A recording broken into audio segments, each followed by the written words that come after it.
साथियों नमस्कार, आप देख रहे हैं सुशील कुमार उपाध्याय यूट्यूब चैनल। साथियों, आज की विशेष रिपोर्ट हम आप तक पहुंचाएंगे कि बजट में शिक्षा प्रेरकों के लिए क्या मिला, संविदा कर्मचारियों के लिए क्या मिला। तमाम बातों पे परिचर्चा करेंगे।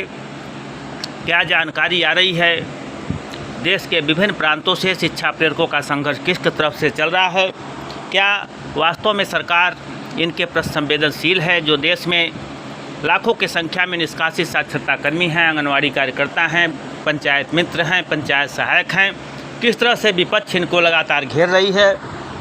निश्चित तौर पर साथियों, इन तमाम बातों पर परिचर्चा होगी। जिस तरह से लगातार विपक्ष सरकार पर हमलावर है, उनका कहना है कि यह केवल सरकार बचाने का बजट दिया गया है।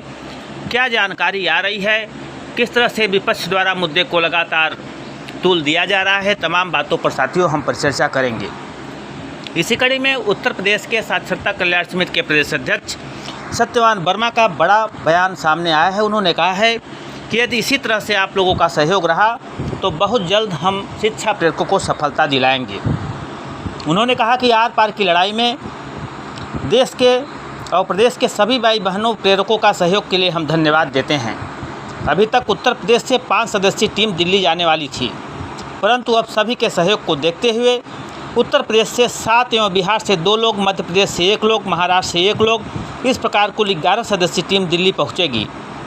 अगर आप लोगों का सहयोग इसी तरह से मिलता रहा तो यह टीम सफलता हासिल करके ही वापस आएगी। यह जानकारी प्रदेश अध्यक्ष सत्यवान वर्मा की तरफ से आई है। तो साथियों, निरंतर लगातार आपके बहाली को लेकर पूरे देश में लोग संघर्ष कर रहे हैं। आने वाला समय निश्चित तौर पे साथियों आपका होगा। जिस तरह से सरकार को लोग घेरने का काम कर रहे हैं, जिस तरह से विपक्ष लगातार सरकार पर सीटाकशी कर रहा है, आने वाला समय निश्चित तौर पे साथियों आपका होगा। क्योंकि सुशील कुमार उपाध्याय यूट्यूब चैनल लगातार पूरे देश की आवाज़ आप तक पहुँचाता है। जो भी जानकारी पूरे देश से आती है उसकी जानकारी आपको प्रदान करता है। लेकिन जिस तरह से इस बजट में साक्षरता और शिक्षा को लेकर सरकार बैक फुट पर है, लगातार सरकार अपनी भाई भले लूट रही है, लेकिन जिस तरह से देश के लाखों साक्षरता कर्मियों की अनदेखी की गई है बजट में, चाहे आंगनवाड़ी कार्यकर्ता हों, शिक्षा मित्र हों, हर लोगों को सरकार ने हाशिए पर रखा है। जहां पर भी ये लोग आंदोलन करते हैं, सरकार की तरफ से केवल कोरा आश्वासन इनको दिया जाता है। निश्चित तौर पे यदि सरकार संवेदनशील होती, रोज़गार को लेकर बड़ी बड़ी बात ज़रूर करती है, लेकिन आज जिस तरह से पूरे देश में इन तमाम कर्मियों का शोषण हो रहा है, आज वे लोग परेशान हैं। लगातार इनके द्वारा प्रयास के बाद भी आज तक इनकी बहाली न हो पाना सरकार के क्रियाकलापों पर प्रश्न चिन्ह लगा रहा है। तो साथियों, ऐसा नहीं है कि पूरे देश में हर जगह आपके बहाली को लेकर आपका संगठन निरंतर काम कर रहा है। भले हमें बहाली नहीं मिल पाई है, लेकिन जिस तरह से हमारे संगठन ने पूरे देश में एक मुहिम चलाई, हमारा एक ऐसा संगठन है जहां पर लाखों की संख्या में आपकी आवाज़ शासन प्रशासन तक पहुंची है। भले सरकार उस पर विचार नहीं कर रही है, लेकिन इसका परिणाम आपको देखने को मिलेगा। जिस तरह से देश और प्रदेश में हमारा शोषण हुआ है, हम 6 वर्ष से अधिक हो जाने के बाद बेरोजगारी का दंश झेल रहे हैं। तमाम राज्यों में हमारा बकाया मानदेय तक नहीं दिया गया है। यह सरकार के क्रियाकलापों को दिखा रहा है किस तरह से देश और प्रदेश में शिक्षा प्रेरकों सहित तमाम लोगों का शोषण किया गया है। साथियों, हम तमाम रिपोर्ट दिखाएंगे किस तरह से विपक्ष सरकार को घेरने का काम कर रहा है, किस तरह से समाजवादी पार्टी के तरफ से इन मुद्दों को लेकर, चाहे आंगनवाड़ी कार्यकर्ता हों, रसोइयाँ हों, शिक्षा मित्र हों, निष्कासित साक्षरता कर्मी हों, या तमाम विभागों में काम करने वाले संविदा कर्मचारी हो, जिस तरह से इनका शोषण किया है, इस मुद्दे को लेकर लगातार सरकार को विपक्ष घेर रहा है। निश्चित तौर पे यदि आगे सरकार को देश में राज्य करना है तो इन तमाम कर्मियों की आवाज़ बनना पड़ेगा, तभी आगे की राह आसान होगी। अन्यथा की स्थिति में लालीपाप देने का व्यवस्था अब समाप्त हो चुका है। जिस तरह से 10 वर्षों तक लगातार पूर्ण बहुमत के रूप में काम करने के बाद आज सरकार हाशिए पे दिख रही है। निश्चित तौर पे साथियों, यदि सरकार इन तमाम कर्मियों की पीड़ा को ध्यान नहीं देगी तो आगे की डगर आसान नहीं होगी। साथियों, हम आपको ले चल रहे हैं उस रिपोर्ट की तरफ जहां पर समाजवादी पार्टी के द्वारा इन तमाम कर्मियों का मुद्दा आज देश के उच्च सदन में रखा गया है, उठाया गया है। पूरी रिपोर्ट देखें और कमेंट के माध्यम से अपनी राय से देखें पूरी रिपोर्ट क्या जानकारी आ रही है लोकसभा से। तो दलितों को रोके तो संविदा कर्मी की प्राइवेट कंपनी, प्राइवेट आपने आउटसोर्सिंग कर दी।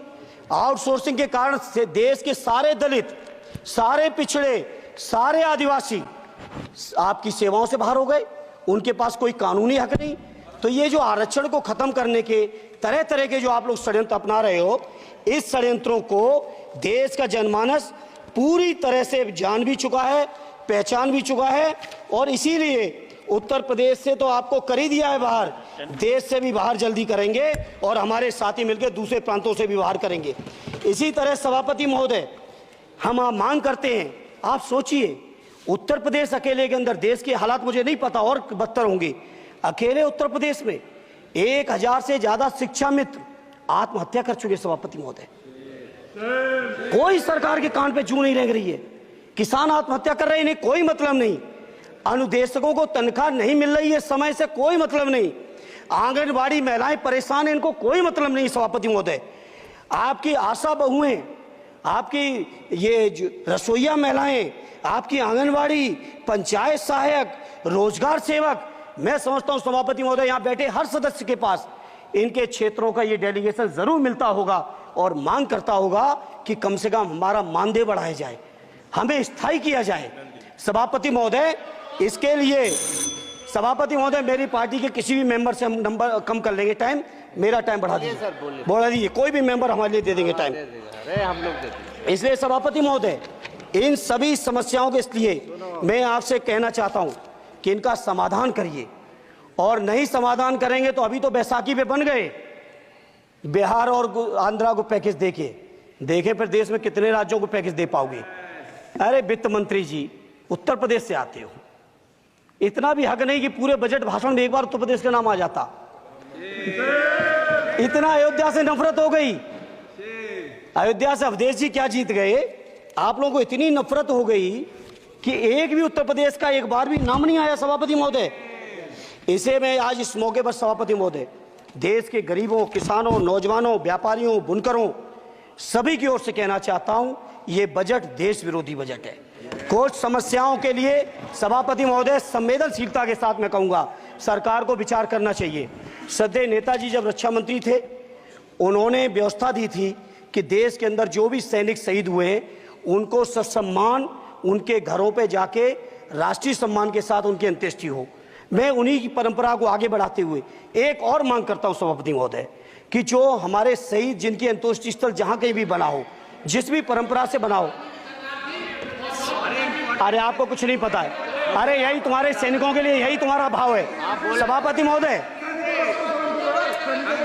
आप बोले सर। सभापति महोदय, मेरा अनुरोध है अग्निवीर की योजना खत्म की जाए। ये 4 साल के सैनिक से देश की उतनी मजबूत रक्षा नहीं हो सकती। नौजवानों को